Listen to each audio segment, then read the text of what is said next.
GamerLegion fans, come here. We're heading into the major, and so we've brought on Ted of TED Talk fame, but also of Major Analyst fame, because he's about to head to the major himself. So, Ted, how you doing? Preparing for the major travel day coming up, I'm guessing. Yeah, I'm leaving in what, 2 days. It's been nice, man. It's been very fun. I've always been someone that has enjoyed doing intense prep. Maybe not as intense as this one has been. The last 1 month, I was literally telling you guys before we went live, it's been maybe 12 to 14, 16 hours a day just being at the PC, looking at demos and doing prep. But it's been very fun. I'm excited, as you could probably guess.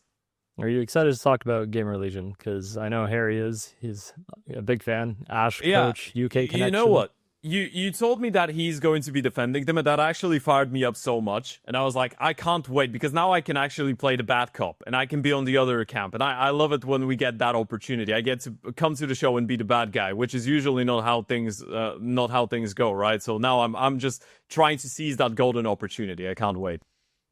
We're always looking for a bit of conflict. Usually when we try and get guests on, we're trying to find someone who disagrees with Harry, but Harry just tends to have good takes, and so people end up agreeing with him. But this time around, it seems like he's going to be on the defensive. No, that's the most controversial thing you said this week.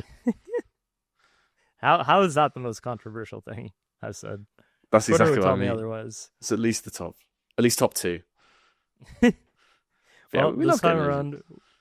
around, we are talking about GamerLegion. And I mean, Harry, I think this is probably the most self-explanatory meme slide you've probably ever done. But I'll let you walk us through it anyway. I mean, you have to go for the meme slides. You got to start. And I think it's impossible to talk about GamerLegion going into this major without kind of addressing the elephant in the room, which is this pesky Californian organization who's given phzy millions and millions of dollars, and they're just like, just pick up the best core in the top 30 you can. And he'd be an idiot if he didn't start with GamerLegion. And I think that's why we have to talk about them in positive light, right? Is that you look at GamerLegion and you think that's some really, really good pieces. Maybe not amazing as a whole team, a whole package, but the meme slide is there because I think phzy is doing the right thing by having a go. Although the CEO did say that there's no active discussions and everything. So we'll see how it plays out. But yeah, it's you have to consider that this will be playing on the minds of at least the players who we think are being targeted by 100 Thieves. It was interesting seeing other news outlets pick up that story, because I saw some that made it seem like that meant that it definitely wasn't happening, but no active discussion could definitely mean that the discussion's already happened. And, it could just be phrased in a way. Exactly. It could just be phrased in a way that it's happened, and it could still be going forward. So I guess we'll find out after the major.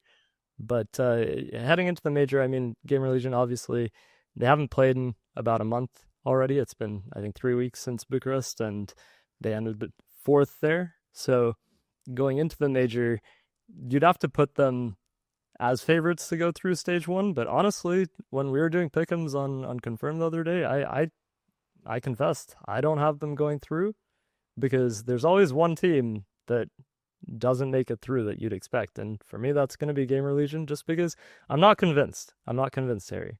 So maybe this is your turn to convince me and Ted, because I think you're gonna have some conflict here. Who are you having through instead then? Okay, this is a whole different video. But if they don't get through stage one, then that's more than alarm bells ringing, because there's just the quality of player is very different in this team than it is from the kind of median stage one team, in my opinion.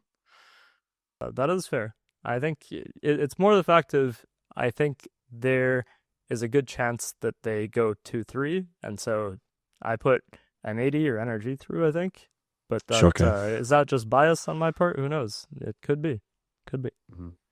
Where do you have them going into the major, Ted? I know you said you might be a bit more negative than maybe the Brit bias in me. But I think so. We have to define if them making it through to stage two is an achievement, and then you could say that they've been successful, because I think it should be a given that they make it through. But I just the issue with me when it comes down to GamerLegion is that they're very volatile. So the highs are decent, and if PR, Rez are playing well, Tauson has been excellent in my opinion. Actually, this season their best player in terms of consistency and in terms of deserving credit and respect for what he's doing. I just I can imagine GamerLegion losing to a lot of teams. They sometimes just crash, right? The same thing happened against Aurora in Bucharest, right? Where you just go into the game, you've been playing well in the last couple of games. It kind of feels like, because I did do that interview with Tauson during the event, and he did say that they've been working a lot on getting their mental back in check, right? And believing in themselves, which was a bit difficult after EPO in Asia. And then as soon as you kind of feel like they're going on an upward trajectory, they just go into the Aurora game. And I'm not going to be crazy and say they should have won the game, but at least give them a fight. You won 2 rounds over 2 maps accumulatively, right? So I think with GamerLegion, it's just the fact that at this point, we're probably going to speak about the Opera later on, so I'm not even going to mention hypex yet, but I think they are just capable of losing to anyone. That's the thing. I can't look at GamerLegion going into a game and say, I'm 100% convinced that they will win this one easily, right? Even when they win, it's still a little bit labored. And they might get some nice map wins every now and then, but it's just, I don't have the belief, because I feel like with them, it's just been so hot and cold, right? One day they're going to go into the server and they're going to be by far the better team, because structurally they're fine. They have some decent pieces. Ash is doing a good job with the prep. They're very creative in terms of, half buys and pistol rounds. This is the thing that I associate with GamerLegion, is just creativity in those rounds and just having some good ideas and set calls and whatever.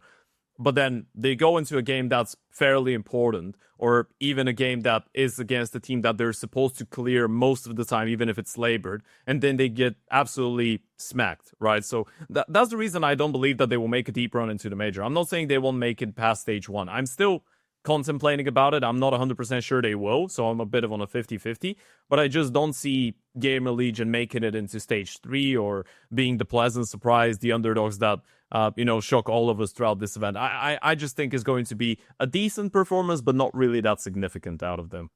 Mm-hmm. And I think what you're saying there is it's illustrated just by their event results on a sheet. I've tried to visualize it a little bit, because it's proper yo-yo at times. And I mean, some of these, the way I visualize this, it almost looks better than it really is in some instances. Like, obviously they were last in Astana after being in playoffs two times in a row. And then they went to Dallas with acoR and were in the playoffs again. So it's just very hard to predict where they're going to be.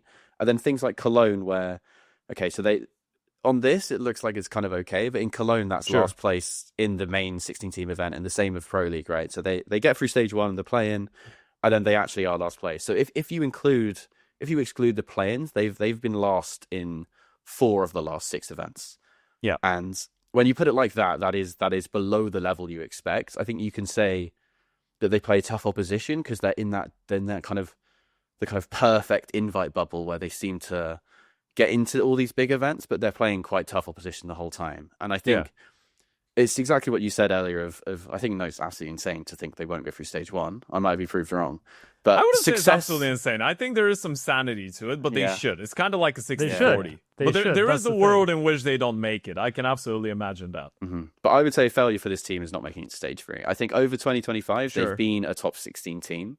And I think if they don't make it into that top 16, then we should have, read into these 4 last places in the last few months more than maybe I am doing. What's the thing? I actually give them the green pass for EPL, because at EPL they had to play Mouse Vitality and Mongols, and that was Mongols without before controllers, right? That was the full strength Mongols. So I think that's the event that I can give them a pass for and be like, okay, you know what? Fair enough. You just played against 3 out of the 5 or 6 best teams in the world. Mm-hmm. Yeah, and that happens quite a lot with them. I think it's. If you're in the top 16 in these events and you are kind of the 14th, 15th seed, like you're gonna play tough teams, because one upset and you just play the 2 best teams of the tournament and you're out at an IEM or something.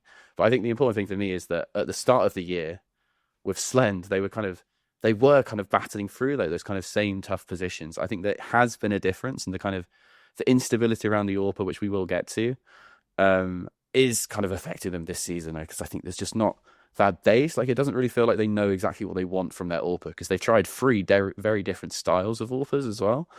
So yeah, it's easy to get bogged down in what might go wrong for them later in the tournament, I think.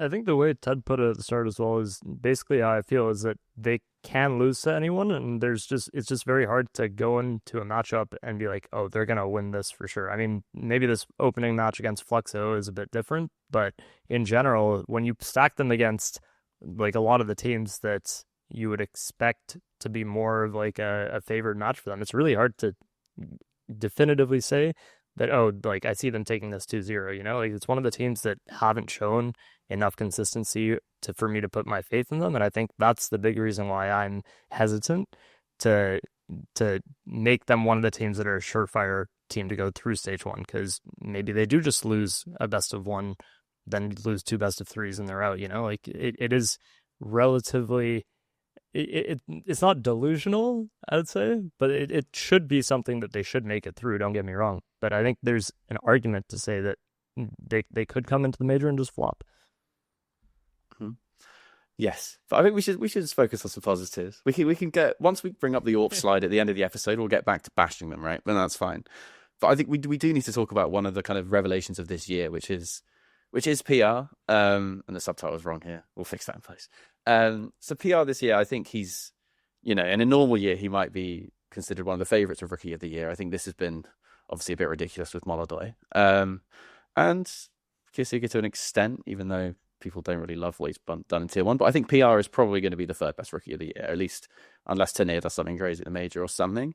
And that has to be credit to him, because he is a guy who just kind of, Ash just did the classic thing he always does, pick up a guy from an academy who knows he's got a really good work rate, he knows he's got a good mentality for the game. And I think it is interesting. Like, we all know how good he is, but I think it's interesting what they've done with him this season, in that, at least in the first half of the year, he was kind of being talked about as like, oh, up and coming, like specialist anchor type of thing.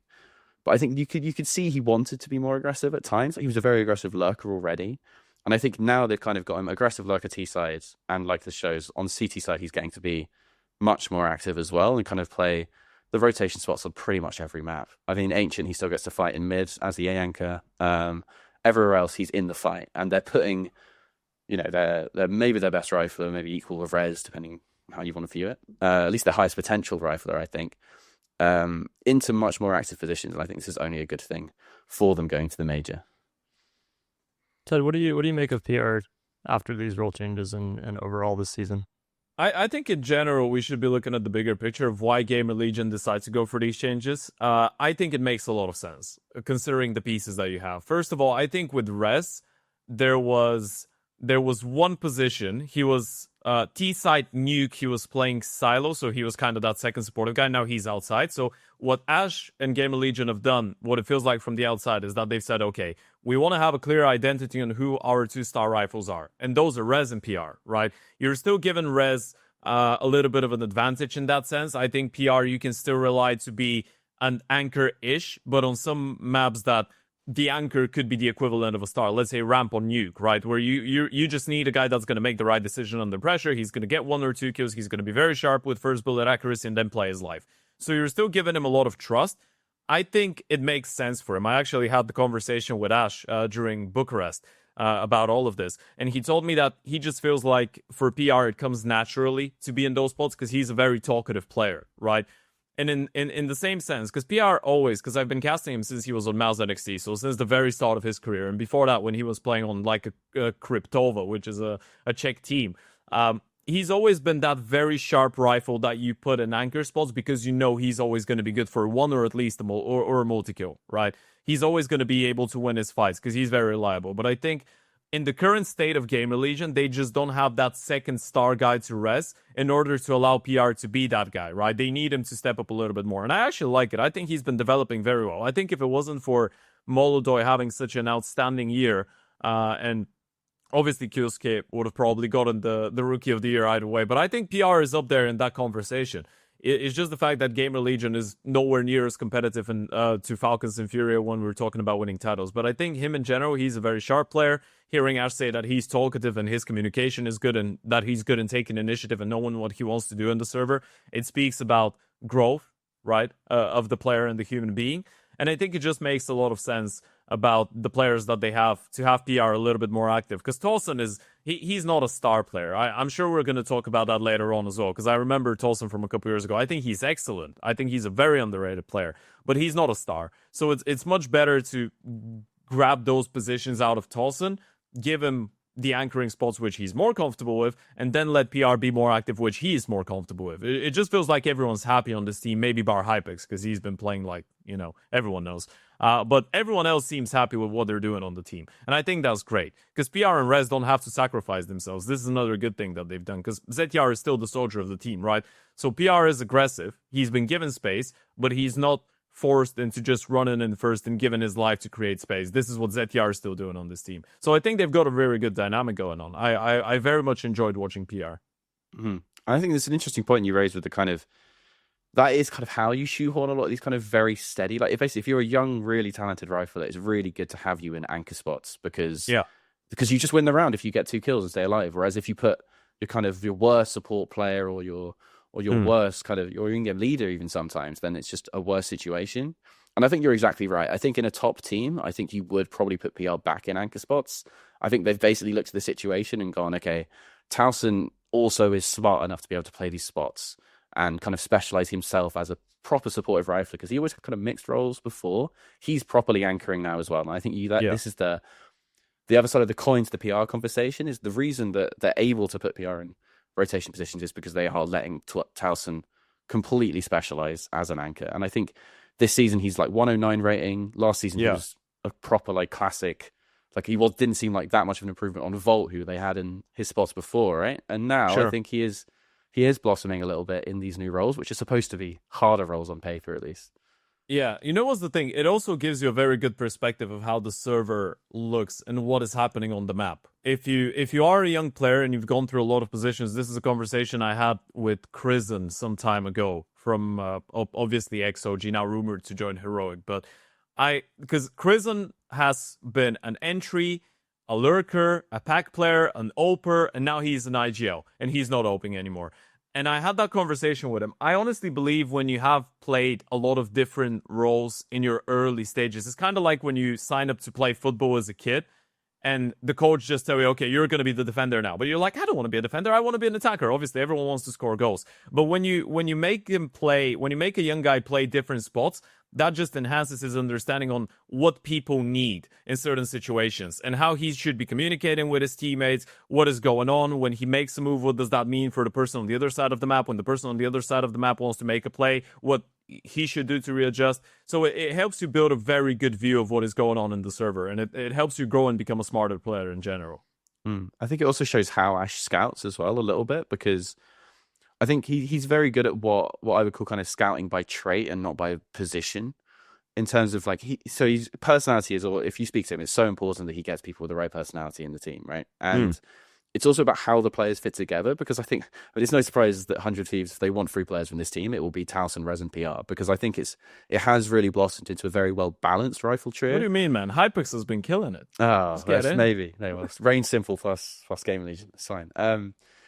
But this is the thing is that I think when you look at players like this, like it doesn't really matter what spots an 18-year-old is playing. Like even Jimmy, like this is the example. Like when Jimmy was playing rotate spots, and it's the most anchory player you've ever seen. But in NXT, he wasn't. So I think they've really got this balance right, and it's kind of then you have to wonder what's really going wrong in these kind of key moments, and is it too easy to just point at the AWP, or is it sometimes because these are still players who, as much as I really like them and I think they fit together really well, it's like there is that kind of ceiling on them where I think PR against these top 10 teams, if he was on those top 10 teams, he'd be their like 3rd best player and he'd be very good at that role.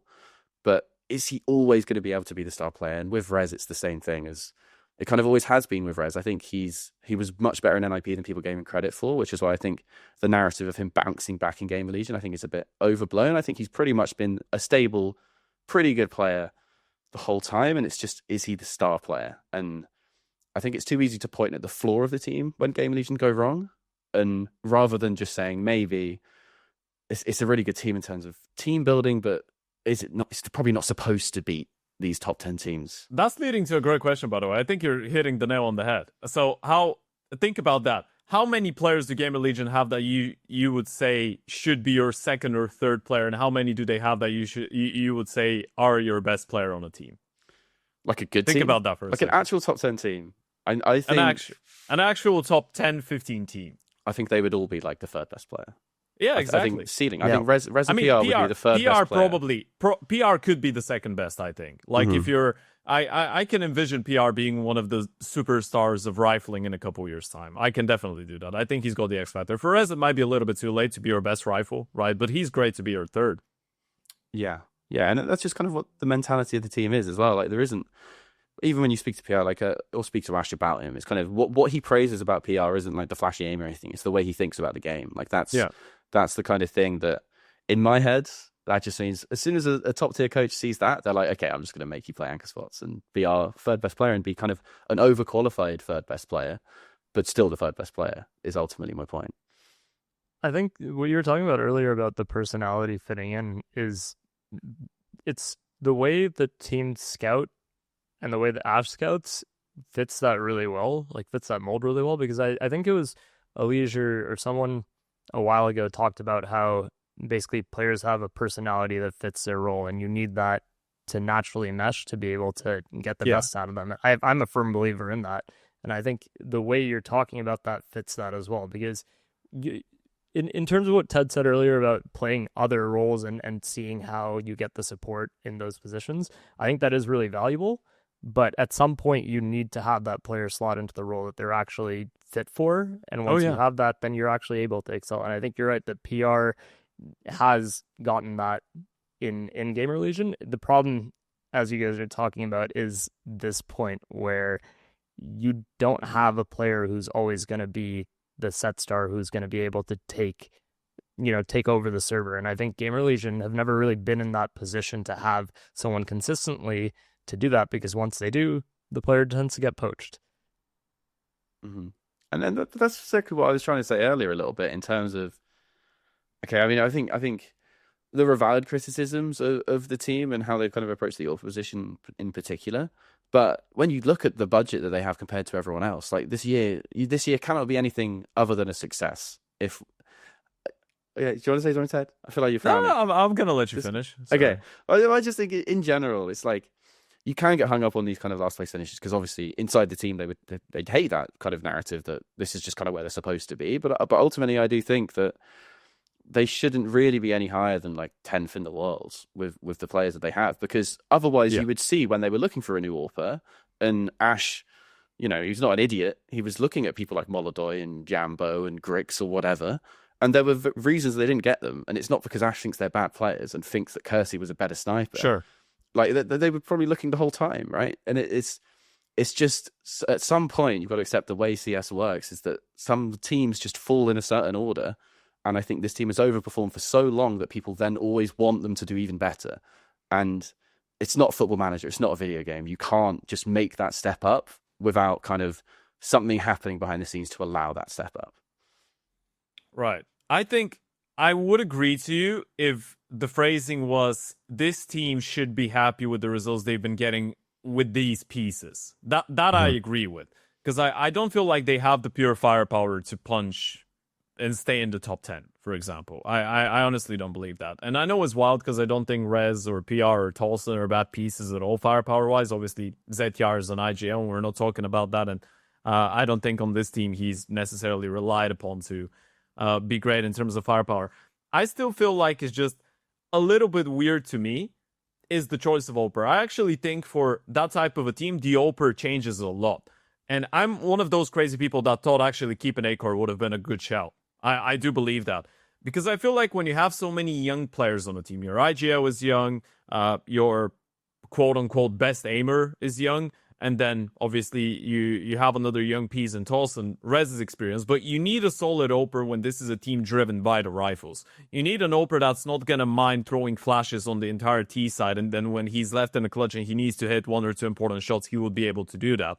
And one of the good things that I think hypex has been doing so far, even though his statistics have been, well, unsatisfactory, to say the least, is the fact that he's actually been all right in clutching. His success rate in 1v1s is pretty decent. So that's the one thing that I appreciate. I think as long as he's doing his support work and as long as he's able to provide a couple 1vx situations every now and then is great. But then in the same time, I just find it a little bit weird that you're trying to experiment. Although I'm a fan of giving young players the chance, and I think a lot of what you said is true about, you know, the elite talents of Oping being approached by every single tier 1 organization. So you can't really do anything about it if you're Ash. So you're pretty much left with, you know, the 4th, 5th, 6th, 7th choice of the next up and coming Oper.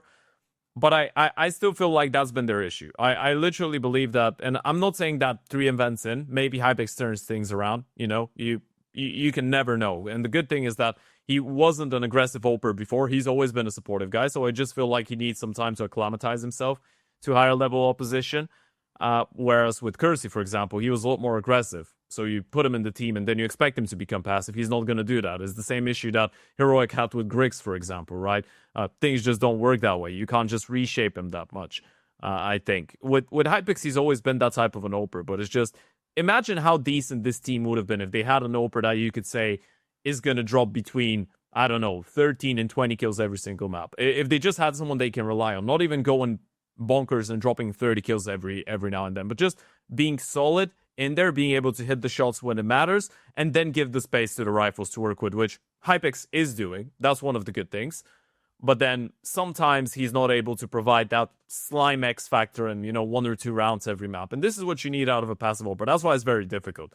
It's kind of like you're an anchor player, but you've got an Op, right? They're going to come to your bomb site like twice a map, but if you die without a kill, you've just screwed your team up for the entire half. This is what it feels like to be a passive Oper at times. Mm-hmm. I think that's exactly right. And I think the signing of hypex said quite a lot to me in that there are kind of the flashier CIS Opers out there that if they wanted to try and say, okay, we can have a star Oper and it will work in our system, they could have gambled on, you know, like someone like Cashley, I think is amazing. Or even someone like Klim, who has been amazing for MIBR locally at least. Like they could have probably got a deal for someone like that. I think it was, again, it's the kind of process of how Ash thinks about things, is he wanted someone who would fit with the rifle trio as their main firepower source. Because they tried Kursy, who was supposed to be this kind of high firepower, very aggressive, bit of a hybrid. Like you can see his AWP kills are like 0.2 a round, and that's not just because he misses every shot with the AWP, it is because he likes a rifle.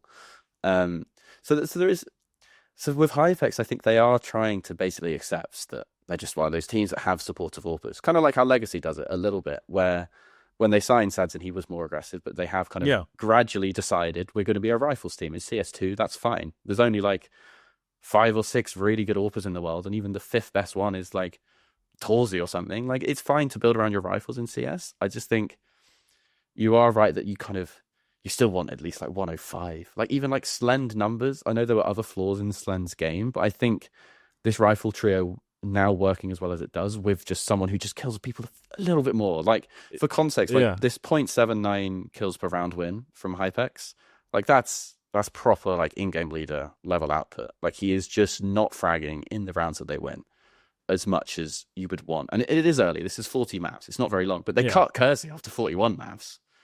So I mean, with him, I think it was a lot more illogical to give him more time because he's just not that type of an Oper, right? With hypex, it makes more sense because you already know you don't have to reshape the way that he wants to play the game. It's just about giving him time to get comfortable with the team and everything. So I think with Kursy, it did make sense. Slent, I don't want to talk about because I'm so disappointed. Because Slent was such an elite level talent before he went to that team. He was so good in Endpoint and all the other teams. And then on GamerLegion, he had those moments, but just in general, it didn't work out, which I'm very sad about. I don't think either one of Kursy or hypex had that hype that Slent had around himself coming out of Tier 3 Counter-Strike. He was great. So let me ask you guys a question in this context then, because we've talked about how GamerLegion had this rifling core. Do you really think that having a passive Oper is the long-term solution or future for this team?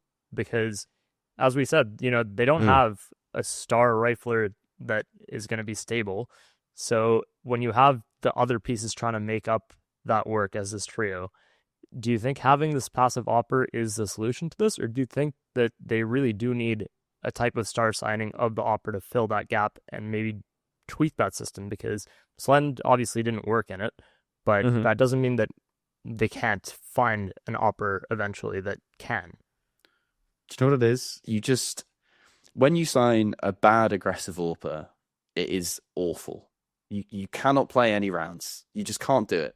So if your budget is to the limit where you are looking at players like hypex and Kursy, then it is much better to have someone like hypex, because you can still build around them without them re-peaking 4 times and giving away the AWP every time you spend $6,000 that could be given on 2 hero AKs for PR or something. So I think for me, it is purely about, if you have the money for a really aggressive staff AWPer sure thing, then yes, I think Ash would do that. I think if Ash was the coach of 100 Thieves and it was this team, they would have signed a different AWPer because they would have had the money to do it. And I think maybe they could have convinced someone like Jambo to join this instead of Fnatic or something, if they'd have been able to afford it, right? So I think for me, that's where the conversation is. It's basically, once you get to a certain tier of AWPer, I would much, much rather have hypex than a Kursy, because they just don't throw away their life for nothing. And that is the worst thing you can do, I think. Yeah, I feel like you're just changing a lot on the team if you bring in an aggressive AWPer, because you can't just bring this guy in and give PR and Rez, and even Tauson, by the way, is not the most passive lurker on T-sides, right? He likes taking initiative. So you can't keep things the same and just slot in someone that wants to make his own plays. Like, let's say you're going to play 5 or 6 buy rounds this half. He's going to want to go and open things up in 3 of them. You just probably won't do that because the rifles won't feel great about it. So I think if you do want to do that, it just changes the entire, system of how the team probably wants to approach the game. It changes so much about the rifles because someone's going to have to take the hit. Are they happy with taking the hit? Are they not? So it's a very complex conversation to enter. And it probably goes back to what Harry was saying about the vision of Ash of how this team should operate. This is something that I've thought about a lot.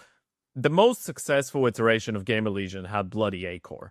acoR is the definition of a passive AWPer. And I love Freddy. I think he was great at it. I think he was a very skilled AWPer. But the most important qualities he had was patience, very good in-game IQ, capability to play the rifle as well. And then mechanically, he was insane. He was very good. But he was very good at being measured at what he does, right? And not having ants in his pants, pretty much. Which I think doubles down on what Harry said as well. It's very unique to have an AWPer this age that is individually good. We're yet to see hypex being individually great with GamerLegion, we have to point that out. But it's very rare to see a skilled young AWPer that has great patience, which I think if Ash has identified that in hypex and he's like, I believe in this guy and I know I can develop him, so he, gets a little bit more confidence, then that's fine. In the future, that could be a great angle. But otherwise, I feel like it would be very difficult to reshape an aggressive AWPer and make him passive and help him hold on to the high individual level rather than just getting someone that might be a little bit underwhelming, but he knows how to play proper CS, or you're giving him a little bit of time to get the skill. But then in the same time, I don't want it to make it sound like acoR was unskilled. acoR was a very skilled AWPer, just a passive skilled AWPer, but a very skilled AWPer. There's also a really good example of what you were talking about, not quite in terms of shaping an aggressive AWPer into a passive one, but when you don't have the ability for that AWPer to then, go for their opening duels or call their opening rounds, you look at Falcons. Like, look at the way m0NESY was playing at the start of this team, and he's talked about it. He talked about interviews at EPL. He talked about it afterward as well, is that when they brought Kisuke into the team, then they had so much room for him and for Nico, and they were trying to shape the team around letting these players take a lot of these opening rounds and call their plays, and m0NESY was hindered by that. Like, he said specifically that they had a conversation about him starting to take more of that initiative again, and that being a crucial component of it. And so when he got freed up to take those duels, you start seeing his numbers come back. You start seeing him playing better. And I feel like that's a pretty good example in terms of not having that space when the other riflers do. And you see how that can hinder both ends of things. So in terms of the way that this is evolved on GamerLegion, I think that's a good example without quite being a one-to-one match, And I think it is a good example as well when you think about someone like MoDo, right? And CS is a game of finite resources, especially on CT side when you are talking about these openings. And I think the other one is, literal resources in terms of money. Like, MoDo has like 65% AWP kill percentage or something ridiculous. And it's like, that is because they're saving up, because they know he's not like a quite as strong a hybrid as these actual like insane like m0NESY Zywoo level AWPers, right? So that's really important for Furio to make sure MoDo has that AWP. And I think in GamerLegion, it's kind of the exact opposite of the way their resources are going through the team. And I don't know what caliber of AWPer you would have to have for them to go through that furious switch where instead of giving an AK to cateRato, they're saving for the AWP next round for their for someone like MoDo, right? Yeah. And I think like they're just not going to be. If you're hypex, like that's just not the situation. I think it's easy just to think when you're comparing AWPer to AWPer. It is kind of that apples to apples comparison, but I think a lot of the time it really isn't within this system a lot of the time. Yeah, I think Legacy is a great example of that. I mean, you already mentioned them, but this is a good example of how it could work. Because phzy is definitely not receiving ops from his teammates, right? He's the one that's dropping Hero AK to Dumao on T-side Inferno on half-buys.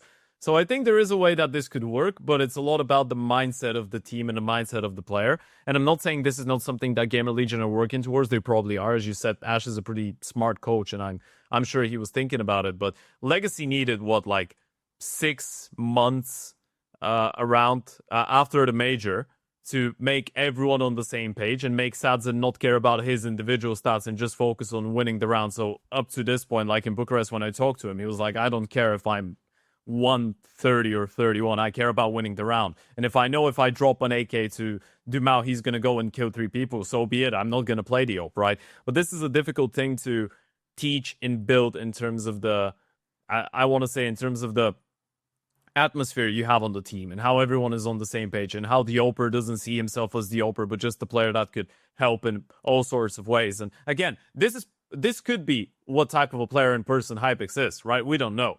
If this is the type of player in person he is, I actually encourage to keep him. But from what I've seen, as someone that is just watching the games from the outside, pretty unsatisfactory. I'm not the biggest fan. I didn't feel that, that's why I mentioned Slend as well. Because when Slend got picked up, I was like, I know this guy has that special thing, right? You watch him play and you know he's got the X factor. I don't feel that way watching hypex. I just don't. Maybe he has a whole ton of great qualities. Maybe he develops in the future. But I'm not looking at him and saying this guy is a special oper.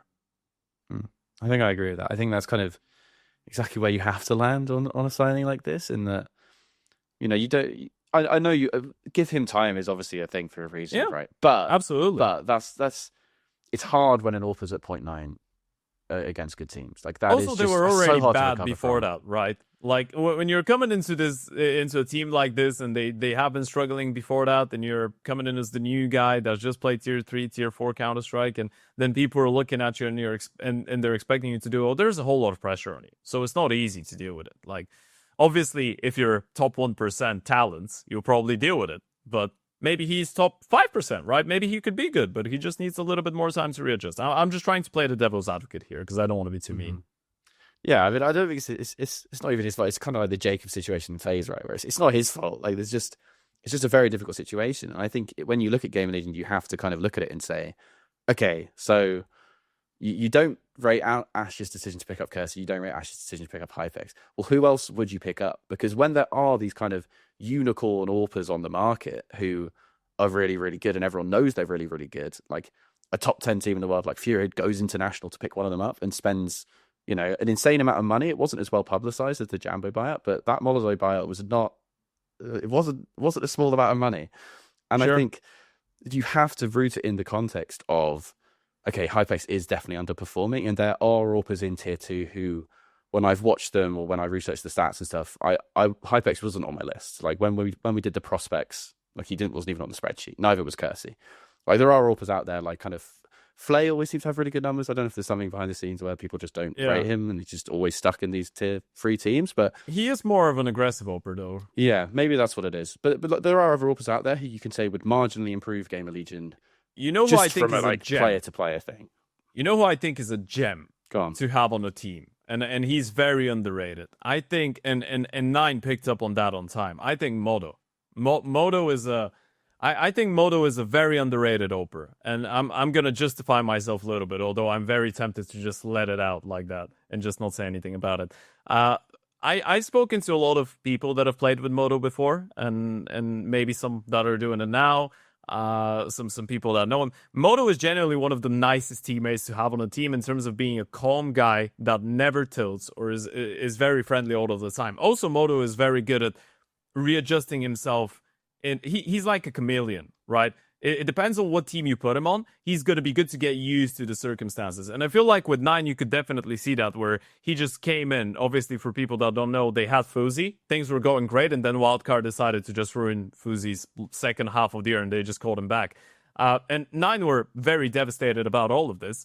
Then they bring MoDo, and he instantly just fit in. And he's solid. Like, MoDo's not going to come in and drop you 35 bomb every single time. But he's a perfect glue for a team like this. This is where I think if you are a team that needs an opener that could be relied on to be passive, sometimes take initiative, sometimes take a monetary hit and play the rifle, MoDo's your man. I'm just advertising him right now. And I know a lot of people lifted their hands from him after he was on TSM and then on OG. First of all, that OG team that he was on was as dysfunctional as it gets. TSM, we don't even talk about it.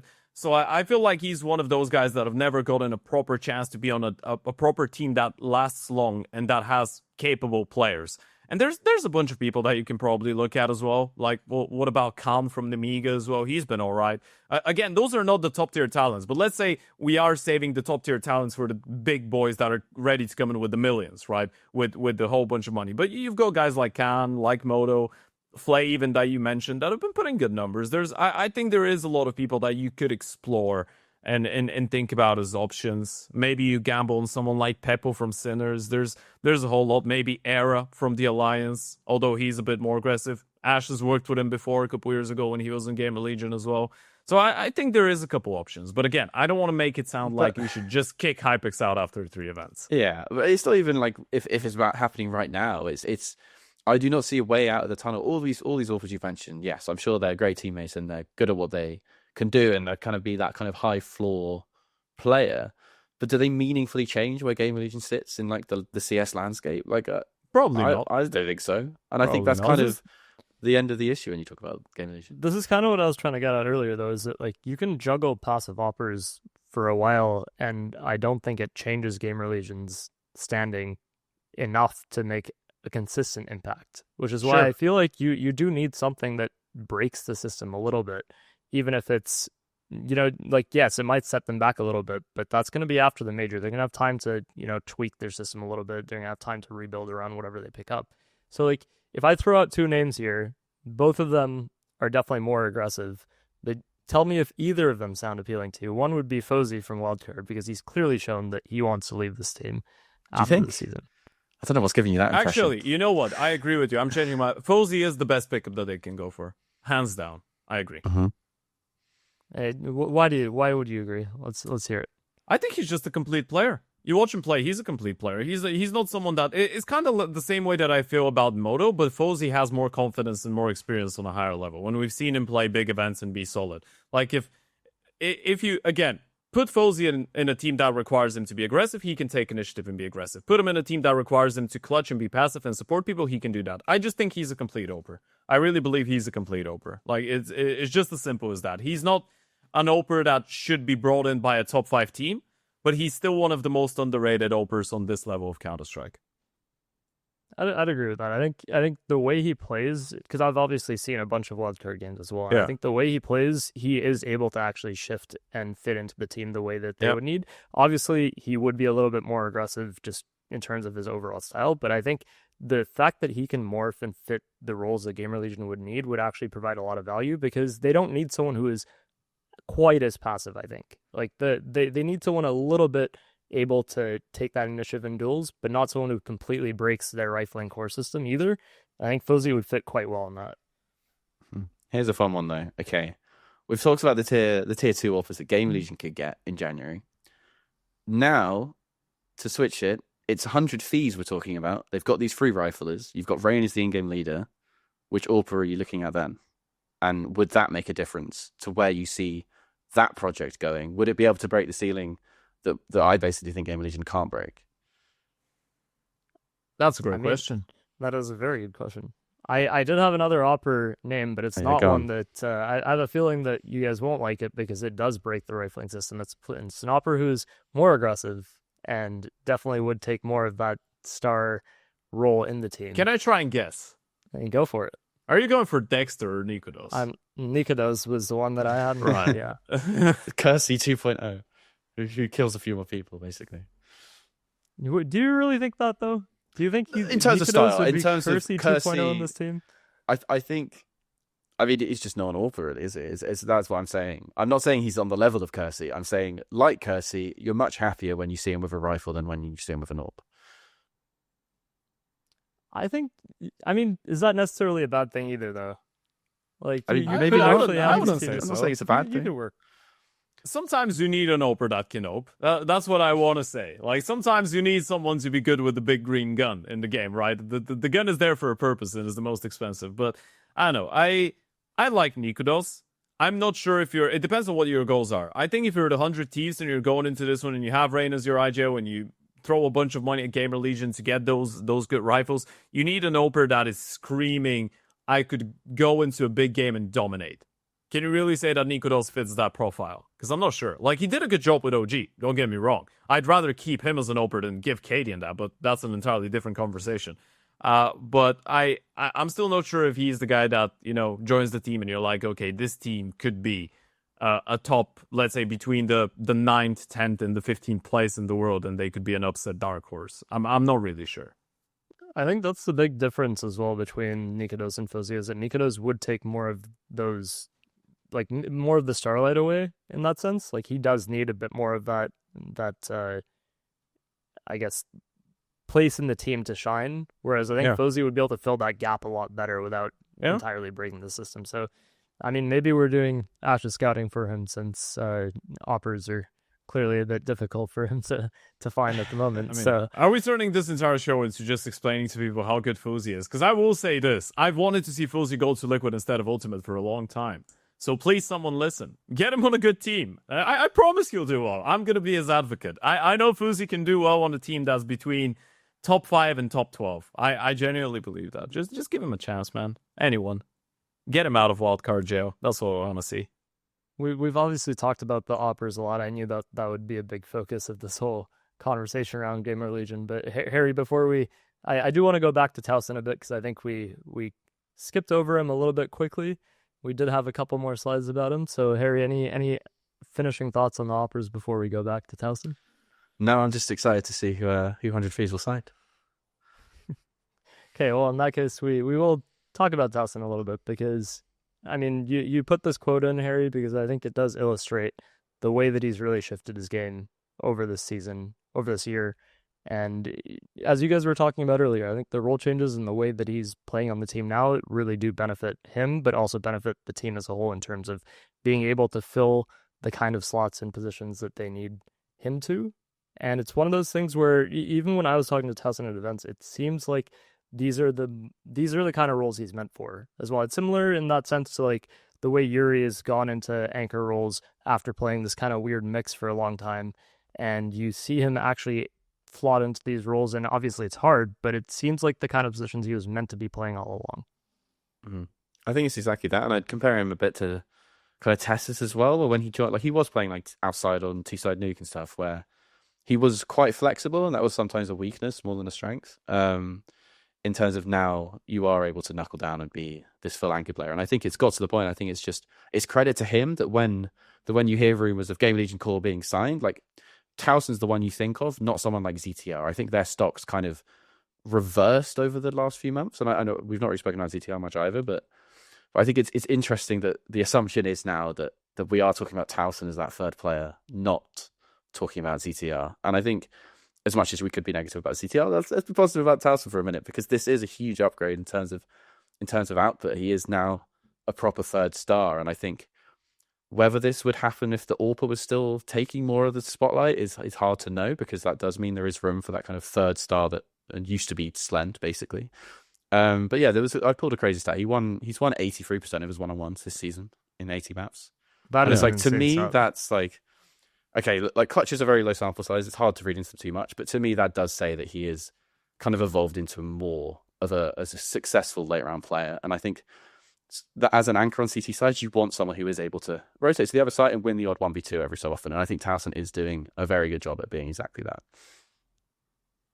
Ted, what do you make of Tauson's evolution this season as well?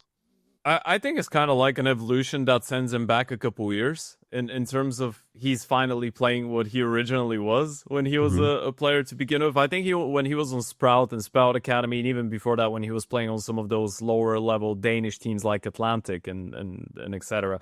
I don't think Tauson has ever been someone that you look at and you're like, this guy is a star player. No, he's very reliable though. He's He's very good in multi-kill situations. He's very good in winning 1v1s, which, as Harry touched upon, it is very important not only when you're rotating to retake a bomb site, but when you are the anchor, you're going to get sometimes that 1v1 ahead of the Uto from the T side. If you win that fight and you stop the first guy, you're making the round 10 times easier for your team to win on the defense, right?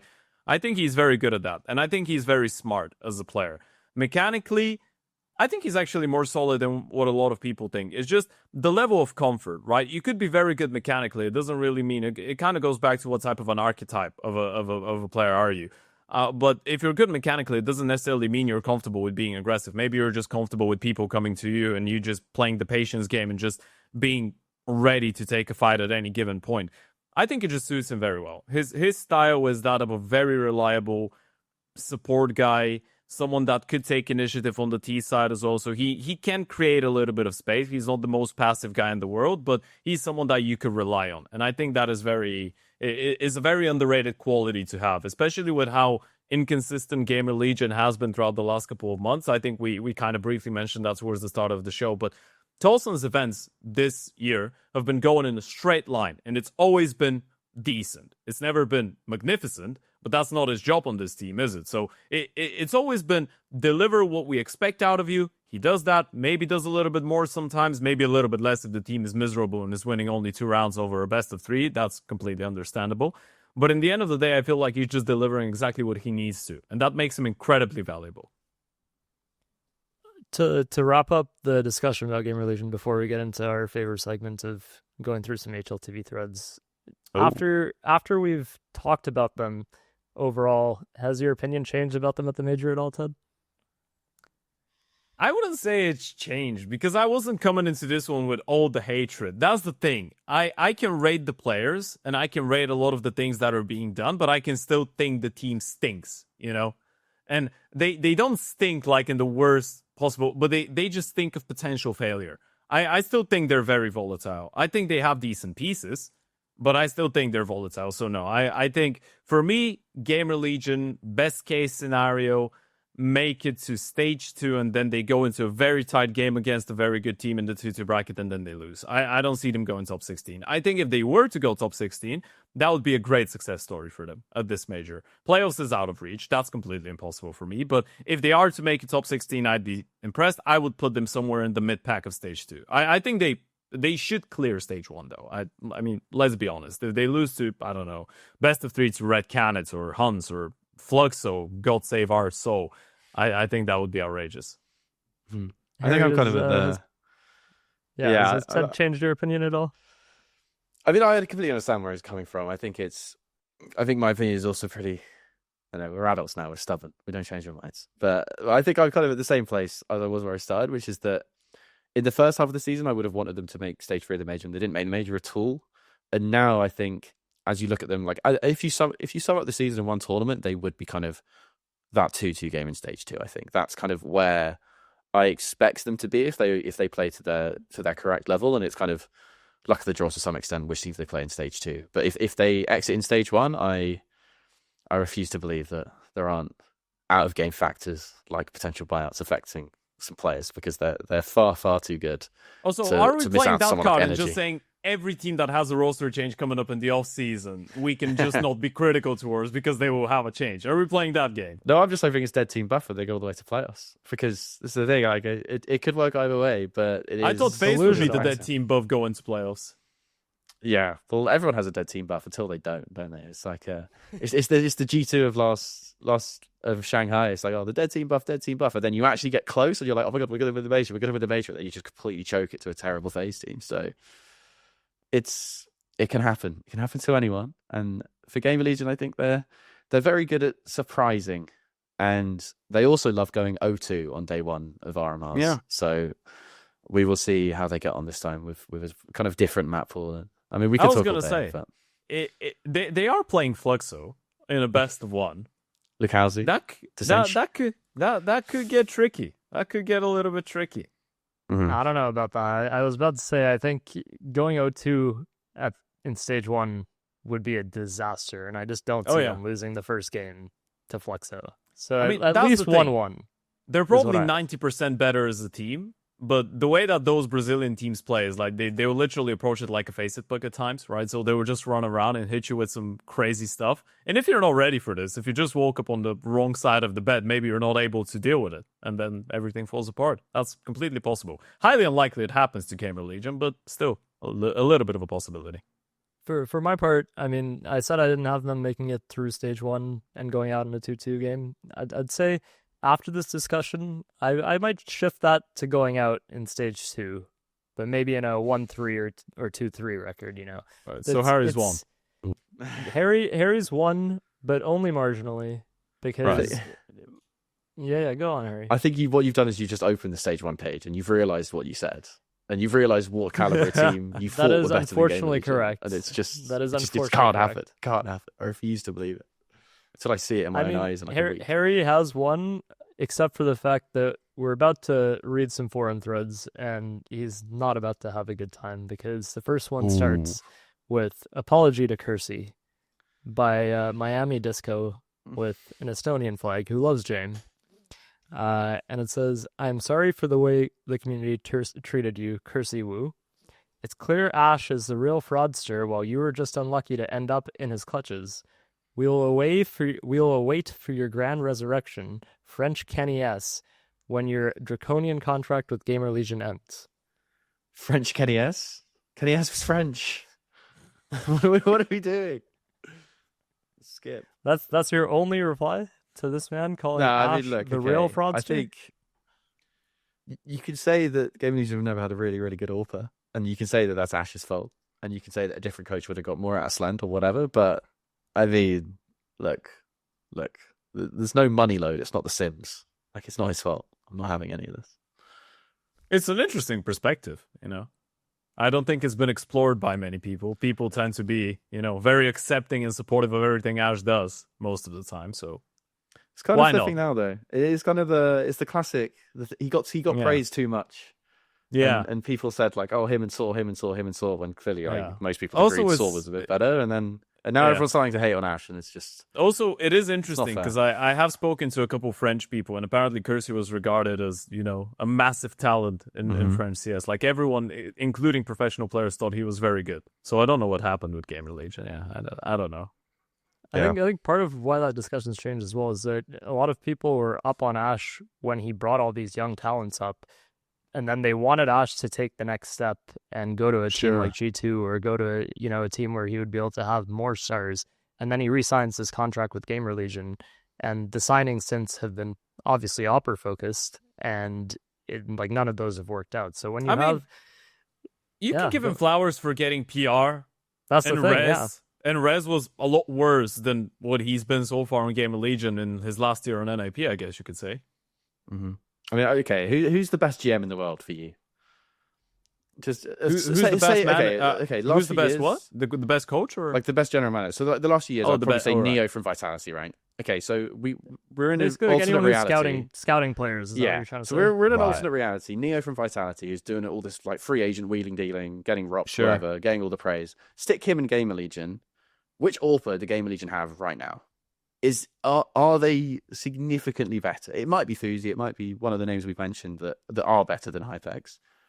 But do we think it's significantly you're better? going to be limited by the budget, right? Even if you get someone that's a little bit better, like unless they sign, I don't know, MoDo, they're not going to instantly become a top 7 team, you know. And that's exactly my point. And I think he just like I have seen the forums kind of turn on Ash a little bit, and I know obviously there's a lot of British bias underlying this, but I just think it's absolutely baffling to criticize GamerLegion's AWPer signings, because it's just not going to make that huge difference. If you can criticize other things. Yeah, like you could criticize other things. You could go, like, if someone goes out and says, well, I don't like the fact that, let's say, your pistol rounds and half buys are good, but when it comes down to the buy rounds, you're not doing anything special. It's pretty, mid tactically or whatever. If someone goes out and says this, and then they back it with some facts, then this is criticism you could have towards the coach. But to go out and say the coach is shit because they haven't been getting good AWPers the last 2 years is very ignorant. Yeah, and I think it's like, the names that have come up this episode, even like a Regali or a phzy, like Ash has heard of these people. Like, he's not got his head in the sand. There's reasons they haven't gone for the names we brought up this episode. Like, I don't know what they are. I've not spoken to him about it, but But I'm sure people there are need lots to trust of things. the people that are getting paid to do the job, that they actually are semi-decent at the job and they know what's up. And they probably know a little bit more about that type of thing than the usual HLTV, forum guy. And the other thing, too, is that anyone who's talked to Ash, and I'm talking like analysts, people who do podcasts, whatever, like every single person has almost always good things to say. And that's not based on some bias. It's based on the fact that he actually, he does know what he's talking about, and you can tell when you're talking to him. And I think a lot of people who just criticize on the forums don't see those conversations. They don't have those conversations. So in one sense, you can understand it, but at the same time, that's just not trusting what you're hearing from other people who actually are, who do have the knowledge, who have had those conversations. Put it this way, if I was looking for a new coach in the off-season, I wouldn't hold the last 6 months against Ash personally. I don't think it's a taint on his record. Yeah. But the hate for Ash doesn't stop at one thread, because obviously, as Harry said, it's become quite the topic. And so we have another thread that says GamerLegion Frauds by Julio God with a Netherlands flag. And it just links the interview from PR at the start that says we can even win this tournament at CAC. Oh, yeah. And then it says, this aged well, Lamau, in classic, of course, because everything ages well or poorly if anybody says anything with any confidence. Nobody should have personality, according to anyone on forums. I mean, but, in the end of the day... Oh, yeah, sorry, I thought that was it. No, go on, quickly. In the end of the day, when someone puts out a comment like this, I'm like, you've never competed in anything in your life? Like, if you go into a competition and you're a player, what do you want him to go out on a first day interview and say, like, yeah, we know we're shit, we're not going to do anything, we're just here for the vibes? Is this what you want to hear out of him? Or you want to hear him go in with some confidence? Like, even if it's fake confidence, it's still all right for the team. Like, you're still trying to brainwash your teammates into thinking that you actually believe you could do something. That's how it should be. Like, yeah, of course you're going to go. Sometimes you're going to talk the talk and you're not going to walk the walk. It happens. It happens in martial arts and football and in every single sport that has some competition to it, which is every single sport. And in esports, it's the most normal thing in the world. Obviously, it's a bit funny, right? You can have a giggle, but especially after they lose the best of 3 against Limvision, you can have a bit of a giggle. But it's just like, how can you blame him for it? I'm pretty it's not like vitality about this event. Like, it's just not completely unreasonable to think a team like GamerLegion could win an event that Legacy ended up winning. Like, if they were in slightly different form, whatever. So yeah, I know. Yeah, what are the comments? The rest of the thread, there's just one line. It says, also, maybe Ash should focus on finding a better opera instead of making YouTube videos. I've seen that so many times. I think a lot of people have said that, though, right? That is a very common sentiment. There's probably 3 other threads I have pulled up that have something along those lines. Yeah. If he was coaching G2, I bet he wouldn't be making YouTube videos. I mean, I'm sure he'd want to, but I'm pretty sure it'd be a different thing. There's more going on. I just love the idea behind these comments that seem to think making a YouTube video, which he, I'm sure he takes the time to do the research and the actual recording of it, but the editing and all of the fancy stuff is done by someone else, clearly. And he's not spending hours of his life that he could be spending scouting to then make YouTube videos on top of that. Not to mention, I think, there is this period of time where everyone's like, oh, we want more content. We want more of these interesting insights from teams or from players or like people that do stuff that's cool. And Ash does that. He's one of the few like active coaches who puts out these kind of videos, who actually shares some insight on these kind of things. And he doesn't shy away from like talking about his own team and some of them either. So I think when people see that and they start hating on it, first of all, you said that you wanted this content. A lot of the time, these are the same people or the same types of people who said that they wanted to see more of this thing. And on top of that, you also can't really blame Ash for putting out this kind of stuff, because he's one of the few people who's actually like future-proofing his career in a way. Because you have someone sharing insight, but you also have the other thing is, it's not just the community who sees these videos. Like you could potentially have players who are watching these and like, oh, this guy's actually really knowledgeable. Maybe I want to play for his team, right? So it's not everybody, but you definitely have other potential players who might see this and see, oh, you know what? Like, this guy knows what he's talking about. Maybe I would consider joining his team, outside of just, talking to him in person or talking in an interview to join the team or whatever. Yeah. Also, it's nothing groundbreaking as well. Like, I'm like, it's stuff that is cool to the kind of the layman audience, right? But Yeah. I doubt it takes him that long to script. Like his video about entry fragging, right? Like that's just already something he's thought about before. It's something he inherently already knows, and he's just writing it down and then performing it to camera. And then I think it's Zero goes off and does some really cool editing. People are allowed to have free time, basically, and you may want everyone in CS, if you're a fan, you may want everyone to do what Ted's done for this major and work for 16 hours a day, but it's just, no, people can't do that for long periods of time. No, it's not sustainable. It's not sustainable. Also, I think Duncan made that point, Thorin. He said, what if he's just, instead of going for a 2-hour walk or going to the cinema or spending some time with, family or whatever, like, what if he's just sacrificing his own personal time in order to put content that, as you said, Nohte, is just, setting himself up for the future, and then he's giving people what they want. Like, people don't think about that. It's he's not streaming on Twitch for 10 hours a day playing pugs, for God's sake. Like, if that was the case, and then the team was bad, then you could make the argument. You'd be like, well, man, aren't you supposed to be doing something with the team? Why are you streaming for 10 hours a day when the season is going, right? That's a completely different thing. We don't know when he records these. Maybe it's when they have, like, 5 off days or whatever, 3 off days, and he's like, you know what, I'll actually dedicate, like, 10 hours of my time throughout 2 or 3 days to record a bunch of these videos at one go, and then we'll upload them later on. I don't know if people realize this, but a lot of the scenarios that he's discussing in these videos are dating from iterations of GamerLegion that existed 1 year ago. So just think about when, like, he could have just had a couple days, or maybe in the off season, he's like, I have like 2 weeks of free time now. I'm just going to record a bunch of videos, and then we're going to release them progressively throughout the year. There's so many ways that you can do that without really compromising with your quality of work. It's just, and he's not publishing daily. He's not publishing 1 video a day where he's sacrificing something. It's like, let him do whatever he wants with his free time. We can never know if he's compromising with his professional life to do that or not. Like, it's just a guessing game. He might be, but then go and prove it. You can't really do it, so shut up. It's also the silent majority of CS fans like the content because it's good content as well. We shouldn't get too dragged down by it. Are you going to go to, you know how popular these are when a basketball or a football or an American football player has their own podcast and speaks about certain topics during the season or whatever? Go and tell them that they should be focused on the game. How come they have the time, but Ash doesn't? I'm sure people do, to be fair. Probably. Even if like probably right. Yeah. So if you do anything outside of just trading all day, you get hated on in sports. Maybe it's just one of those things. We also have another Ash overrated thread by Aim Maxing with a Kenya flag, who is a fan of Vitality. And it says, how long will they tolerate these mid results? He tries to scout some random sniper every month, and they turn out to be 0.9 mids. Tactics are ass.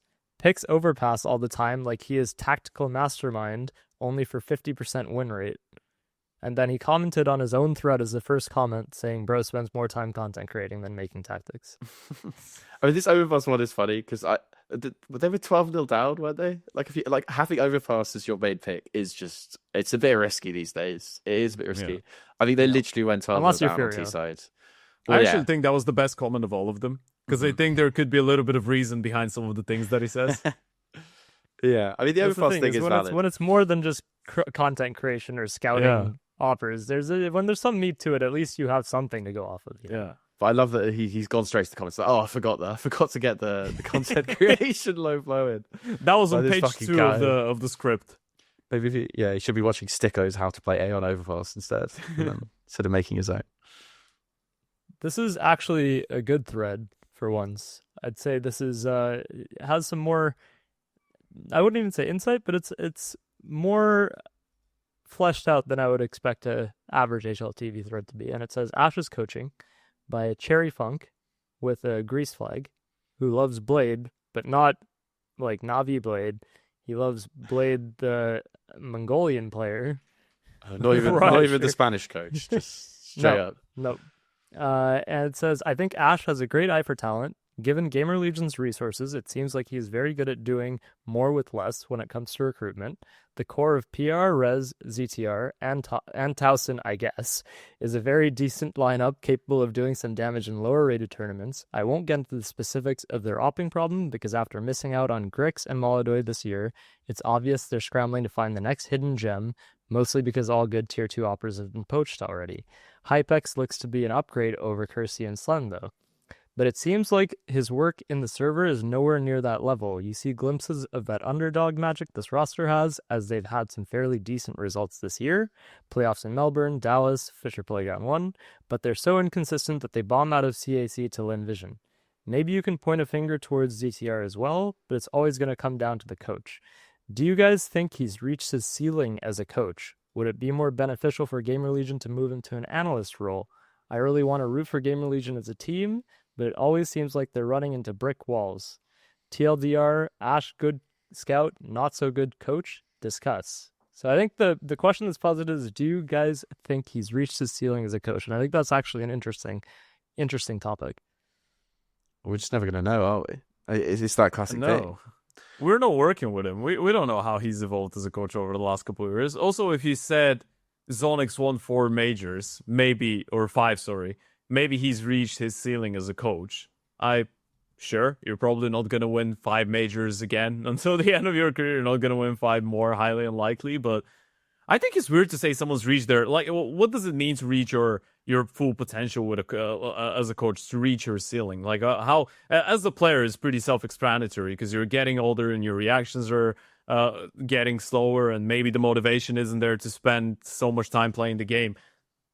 There really isn't an age gap for coaches, is there? Like, you could be 50 and be a good coach. I think there's 2 components to this for me. One is people from the outside will never be able to know what a coach actually does in terms of their overall impact on the server, out of the server, what they're doing in terms of practice, organizing schedules. They'll never know what is actually happening. And I mean, we don't know, right? Yeah, we just have a couple surface percentages that have been given us from just speaking to different people. And the other thing is that the one thing that I think does make that conversation really hard to have as well is we'll never know what a ceiling is in GamerLegion. I think that's something that people don't really see, because in GamerLegion, he is limited by the budget. He is limited by the pieces that he has, and you can't see what the ceiling for a coach is unless they actually have a roster that isn't picked apart every now and then, B, a stable roster, and C, the players who actually are able to make an impact at a top level and consistently, contend for titles.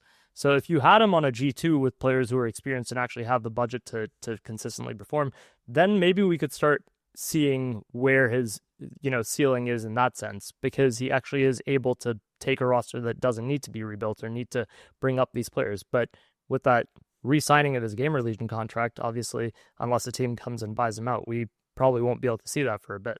So I think that is an interesting angle on it, in the sense of we can't really tell a coach's ceiling in general, but we also can't tell his ceiling in this team, because he just doesn't have the same resources that you would have for a larger organization. Yeah, and you know what? People might be right. There's plenty of examples in sports where a manager who's really good at a kind of tier 2 team, kind of mid-table team, steps up and does it, and it isn't as good as he seems at the mid-table team. Like, that's perfectly reasonable if that happens, but that does not mean Ash should be fired from GamerLegion, because like there's not a lot of really good coaches out there, guys. Like, this is not.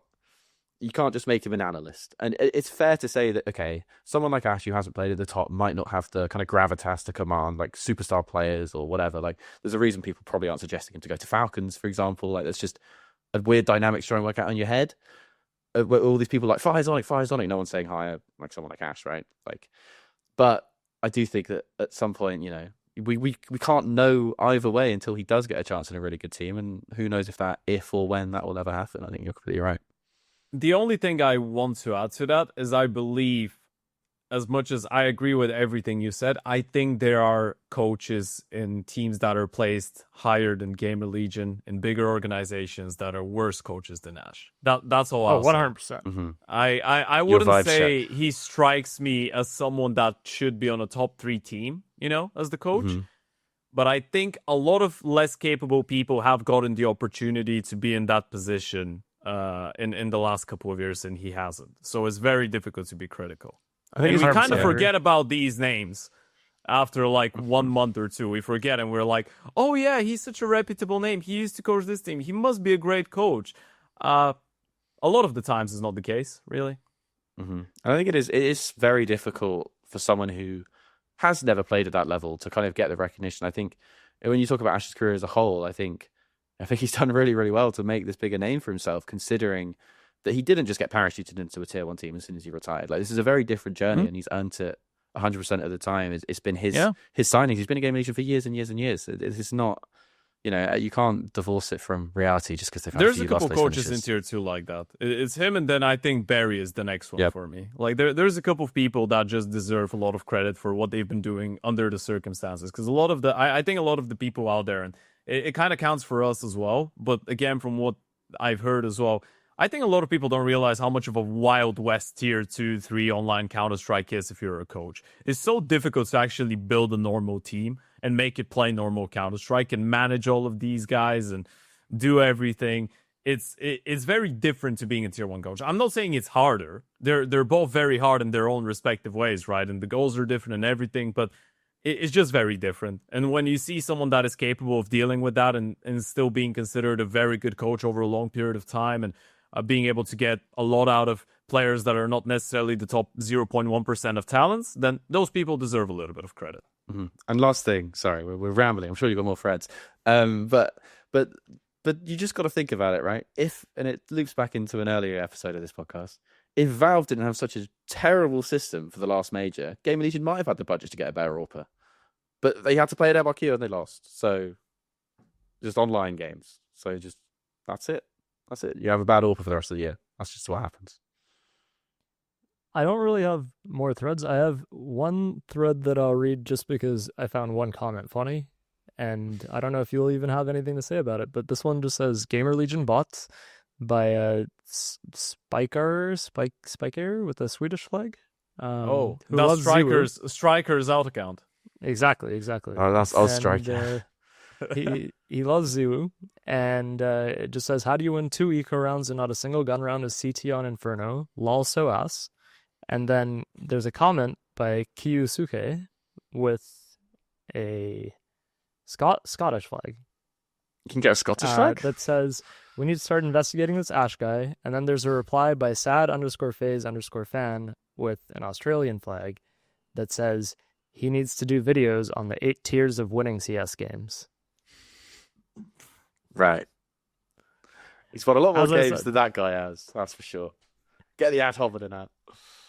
As I said, no comments needed on this one. How many major finals have you been in? Funny. Sad face, man. I think it's nice, short, clean what his message was. I can feel the energy. I know what the proposition is. I can follow the golden thread into what he wants to go on about. So yeah. The logos is there, the pathos is there, the ethos is there, everything's there. I understand everything. I think it was nice that we got to talk about Ash through the forum comments, since we didn't really talk much on him during the actual show. And overall, I think it wrapped up the discussion pretty well. You guys convinced me to move my pick'em somehow, which I didn't expect. But overall, I think it's been fun talking GamerLegion going to this major. I mean, will we be proven wrong or not? We'll find out. Maybe they'll make playoffs like Harry believes for some reason. Maybe I didn't they say won't. that. I didn't say that. Definitely did. Definitely said. I didn't say they would. I said I wouldn't be surprised if they went out last here or playoffs. But I think stage 2. Still 2-2 mildly stage 2. delusional, I would say. But overall, Ted, thanks for hopping on. I know that you're headed to the major soon, but any parting words you wanted to leave us with before we close the show? Yeah, it's been an absolute pleasure. Thank you for having me. I actually find it very refreshing to have those nice conversations in between all the silent looking at stats and stuff like that. So yeah, it was a blast. Thanks for having me.